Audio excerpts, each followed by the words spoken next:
할렐루야.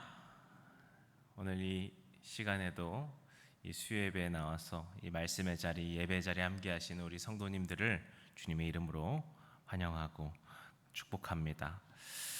오늘 우리가 이제 창세기 26장 말씀을 전반적으로 오늘은 살펴보고자 하는데요. 이 말씀은 창세기 안에서 그리고 성경 안에서 중요한 의미가 있는 장이라 할 수 있습니다. 왜냐하면 우리가 이 말씀을 통해 이삭이라는 인물에 대해서 자세히 알아볼 텐데요. 이삭은 보통 아브라함의 아들이나 야곱의 아버지로서만 등장했습니다. 오직 이 본문만이 이삭을 중심으로 이야기가 다뤄지고 있기 때문이죠. 때문에 우리가 이삭이 어떤 사람인지 알고자 한다면 바로 이 본문 말씀만을 통해 알 수 있는 것입니다.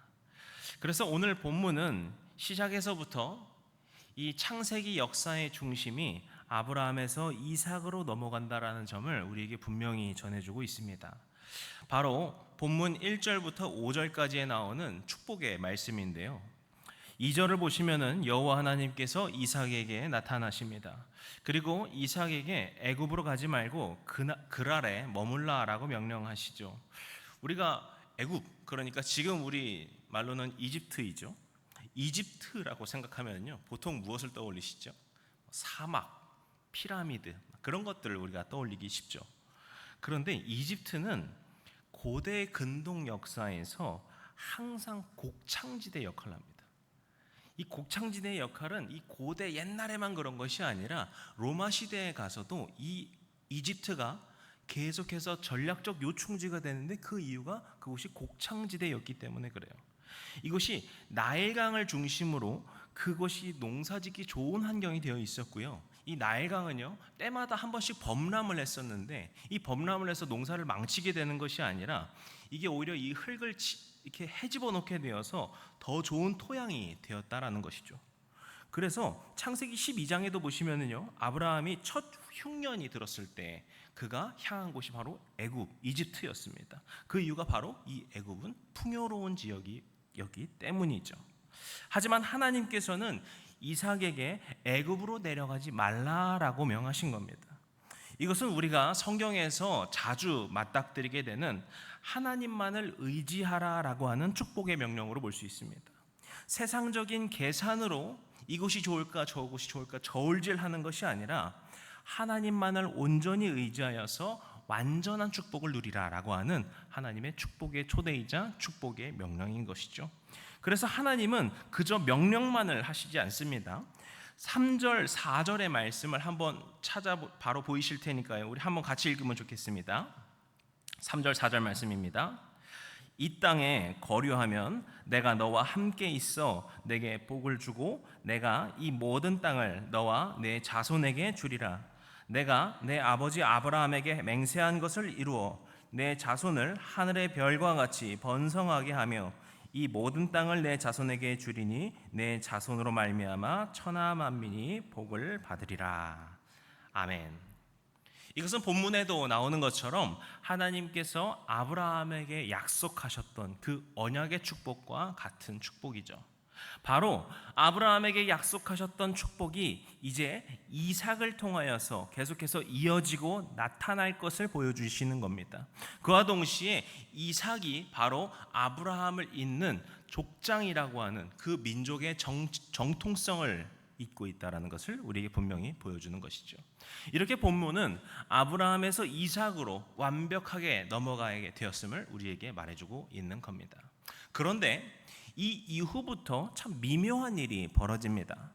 26장 6절부터 33절까지는 이제 하나님의 명령대로 이삭이 그랄에 거주하게 되면서 겪게 되는 다양한 이야기들을 우리에게 전해주고 있는데요.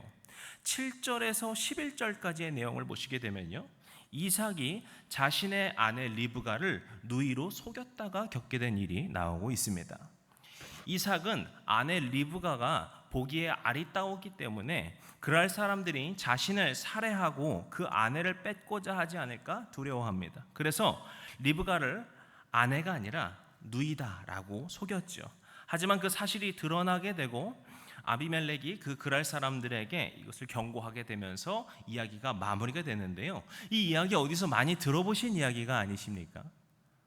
아마 우리 창세기 강의 우리 쭉 같이 들어보셨으니까 우리 성도님들한테 이거 들어본 이야기 같은데 싶으실 거예요. 바로 아브라함이 창세기 12장 그리고 창세기 20장 두 차례에 걸쳐 저지른 실수와 아주 흡사한 이야기죠. 아브라함은 창세기 12장에서 기근 때문에 애굽으로 내려갑니다. 그때 자신의 아내 사라를 누이라고 속였다가 거기서 한번 한 차례 해프닝을 겪게 되었죠. 그리고 창세기 20장에 가서도요, 이삭이 있던 지금 이곳과 동일한 장소 그랄에서 동일한 행동을 벌이게 됩니다. 그래서 사라를 누이라고 속였다가 또 거기서도 해프닝을 겪게 되죠. 이 행동들은 아브라함의 성숙하지 못했던 믿음의 모습들을 보여주는 실수와 같은 장면들인데요, 이삭이 이 아버지와 똑같은 실수를 반복했다라는 겁니다. 그래서 이 부분을 전통적으로 해석할 때는 죄의 반복성, 인간의 실수가 반복된다라는 것으로 보통 설명을 합니다. 아버지와 아들에 이어서 죄가 반복되는 것처럼 우리 인간이 죄를 반복한다, 되풀이한다라는 것이죠. 그런데 여기서 조금 더 나아가 생각해 보면은요, 이것은 이삭이 여전히 그 아버지 아브라함의 울타리, 그 그늘 속에 갇혀 있음을 보여준다라고 생각할 수 있습니다. 아버지의 이런 행동과 결정이 하나님 앞에 옳은 것인지 하나님 앞에 부끄러운 일은 아니었는지를 생각하지는 않은 채 그저 아버지 아브라함이 행한 방법과 같은 것을 이삭도 되풀이했다라는 것이죠. 그렇게 그가 아버지의 실수를 따라했다라는 겁니다.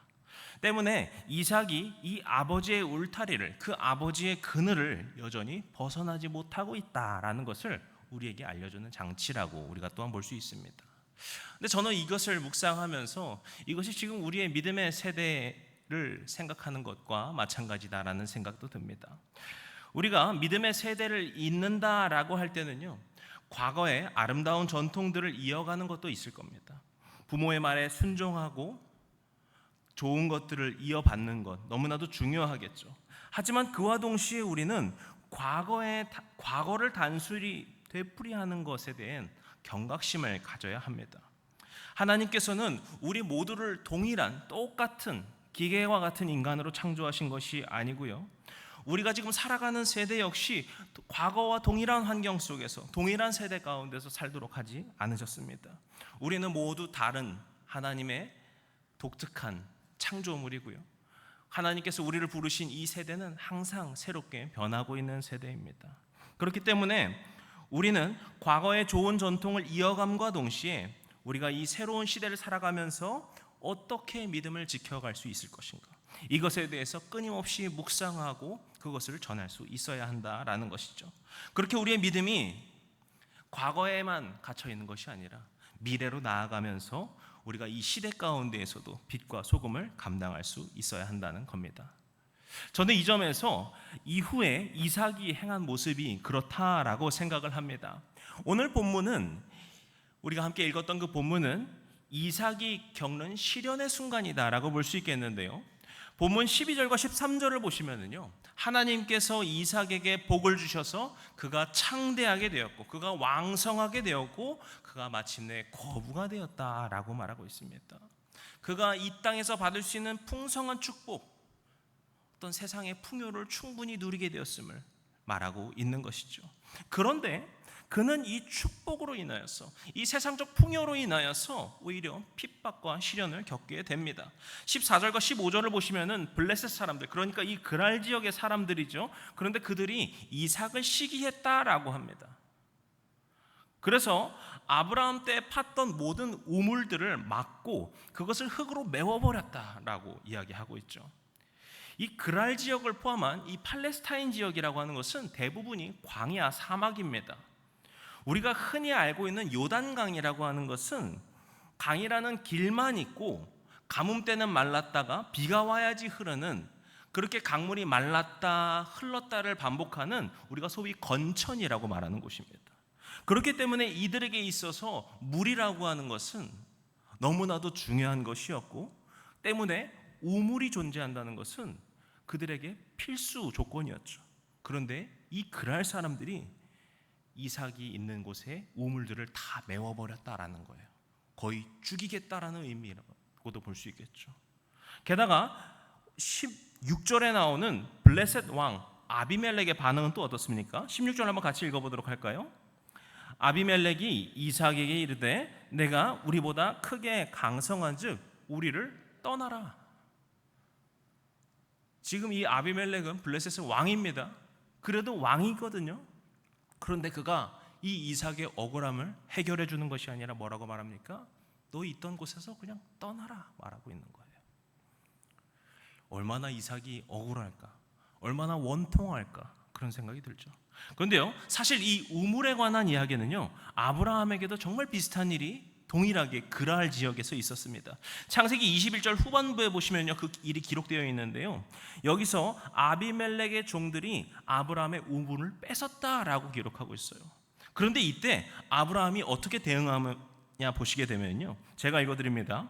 아비멜렉의 종들이 아브라함의 우물을 빼앗은 일에 관하여 아브라함이 아비멜렉을 책망하였다. 아브라함이 아비멜렉을 책망했다 말하고 있어요. 아비멜렉은 방금 말씀드린 것처럼 그가 어떤 이름이 아니라, 어떤 사람의 이름이 아니라 이것은 블레셋의 왕을 말하는 왕의 명칭입니다. 무려 한 민족의 왕을 책망하고 있는 거야. 너 어떻게 그럴 수 있냐? 그 잘잘못을 분명히 따지는 아브라함의 모습을 볼 수 있죠. 아브라함은요, 강직한 사람이었고요, 전사와 같은 사람이었어요. 그렇기 때문에 왕 앞에서도 그는 그 문제를 따졌고요, 그것을 책망했다라는 것입니다. 그런데 이 점에서 이삭은 달랐습니다. 그랄 사람들에 의해 모든 우물이 메워지고, 그런데 이 아비멜렉이 그 피해자와 같은 자신을 이 그랄 지역에서 내쫓아낼 때 이삭 입장에서 얼마나 원통하고 화가 나고 분노가 일겠습니까? 만약 그가 아버지의 방법대로 따라했다라고 하면 어떻게 했을까요? 어떻게 그럴 수 있습니까? 아마 그를 책망했겠죠. 하지만 이삭의 반응이 어땠습니까? 우리 17절 말씀 같이 읽도록 할까요? 이삭이 그곳을 떠나 그랄 골짜기에 장막을 치고 거기 거류하매. 아멘. 이삭은 이 아비멜렉의 말에 어떻게 다르게 대응하는 것이 아니었습니다. 그저 말대로 그곳을 떠났습니다. 이것은요, 이삭이 유약하다라는 것을 보여주는 것이 아닙니다. 다만 그가 이제 아버지와는 다른 방법을 택했다라는 것을 보여주고 있습니다. 이삭은 아브라함의 아들이라고 해서 그 아버지와 동일하게 행동하고 동일하게 살아갈 필요는 없었죠. 하나님께서는 아브라함의 아들로서 이삭을 태어나게 하셨지만, 또한 하나님께서는 그 이삭이라는 그 인물 자체를 태초부터 계획하셨고 창조하셨기 때문입니다. 그래서 이때 이 이삭의 반응, 그저 그곳을 떠난 것은 그가 유약해서 힘이 없어서 그런 것이 아니라 그가 이제 아버지의 그늘에서 완전히 벗어나는 과정이라고도 볼 수 있습니다. 그 이후의 대응에서도 마찬가지입니다. 그는 이 다른 곳 그랄 골짜기를 옮겨서 그가 어떻게 합니까? 다시 우물을 팝니다. 근데 19절을 보시면은요, 이삭이 우물을 파서 그곳에서 물을 얻게 되니까 무슨 일이 생깁니까? 그곳에 있던 그랄의 목자들이 이 우물은 우리 겁니다 라고 하면서 다투기 시작해요. 지금 가뜩이나 억울한데, 화가 나 죽겠는데 이렇게 하면 어떻게 했어? 싸워야겠죠 이제. 그런데 이삭은 또 어떻게 대응합니까? 그렇죠, 또다시 우물을 팝니다. 그리고 그곳에서 또다시 다툼이 생겨요. 그러니까 어떻게 하죠?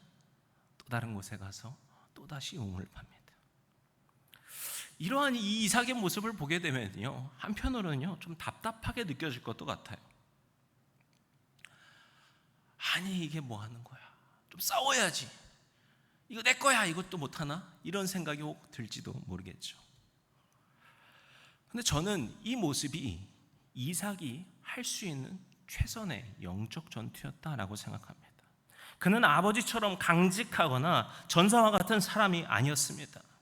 하지만 그렇다고 해서 그저 절망하거나 원통해하는 것에 머물러 있지 않았죠. 다른 곳으로 가서 우물을 팝니다. 우물을 판다는 것이 보통 일일까요?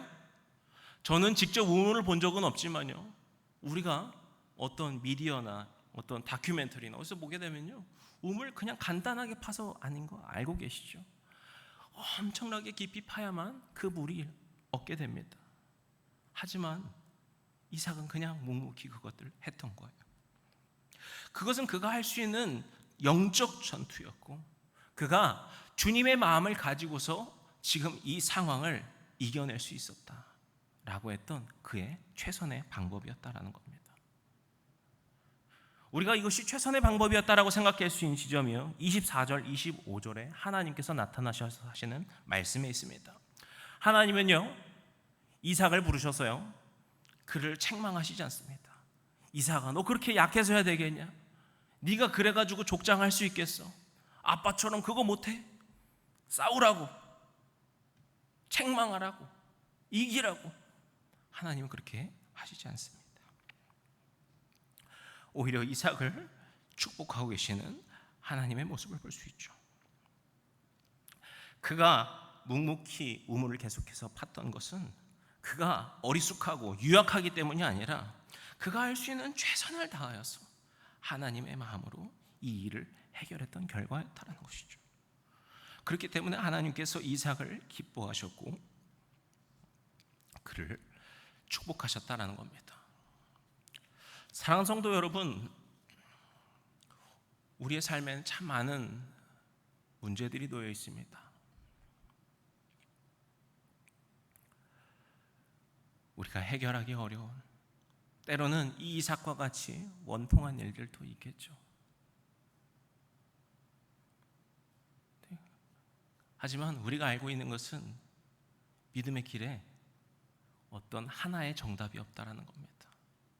우리는 살아가면서 끊임없이 하나님의 뜻을 물어야 하고요, 하나님의 마음으로 내가 어떻게 살아가야 할 것인지, 내가 이 가정에서 어떻게 하나님의 마음으로 세워가야 할 것인지, 내가 이 세상에 나아가서 어떻게 주님의 발자취를 따르며 주님의 향기를 낼 수 있을 것인지, 우리는 끊임없이 묻고 주님께서 이끌어 주시는 방법대로 우리는 나아가야 합니다.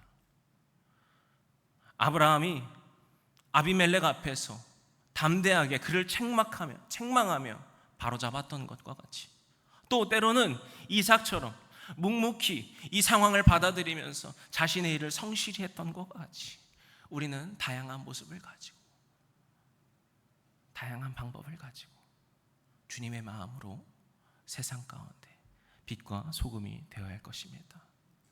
오늘 여러분의 삶에도 이 그랄의 사람과 같이, 이 아비멜렉과 같이 우리를 억울하게 하고 원통하게 하는 일이 있을지도 모릅니다. 때로는 우리가 묵묵히 파내야 할 우물들이 있을지도 모릅니다.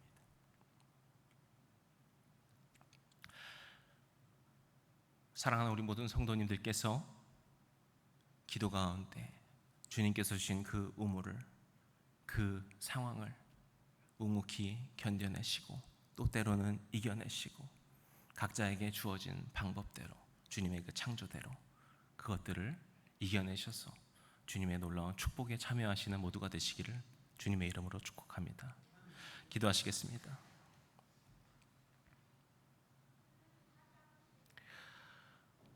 오늘도 우리 가운데 함께 하셔서 우리의 영적인 귀를 열어주시고 눈을 열어주시사 주님의 길 가게 하여 주시니 감사와 찬양을 올려드립니다. 주님, 믿음의 족장 이삭이 믿음의 시련의 상황 가운데에서 묵묵히 우물을 파내며 주님의 마음을 지켜왔던 것처럼, 주님, 혹 우리의 삶에도 우리가 지켜내야 할, 우리가 파내야 할 믿음의 우물이 있지는 않습니까? 우리가 그것들을 파내면서 오직 주님의 마음으로 행할 수 있도록 도와주시옵소서. 우리 다양한 상황 가운데서도 주님께서는 우리에게 지혜를 주시고 말씀해 주시고 담대함을 주시는 줄로 믿습니다. 우리가 어떠한 상황 가운데서도 주님의 말씀에 의지하여서 주님의 뜻대로 살아갈 수 있는, 그렇게 믿음의 우물을 파서 결국에 승리로 나아갈 수 있는 이 영적 전투 가운데에서 승리의 깃발을 꼽게 하여 주시옵소서. 우리가 어떠한 상황 가운데서도 주님의 마음을 잃지 않게 하여 주시고 그렇게 살게 하여 주시옵소서. 우리와 함께 하여 주시고 인도하시고 새일 행하실 주님을 찬양합니다. 모든 말씀 예수님의 이름으로 기도드렸습니다. 아멘.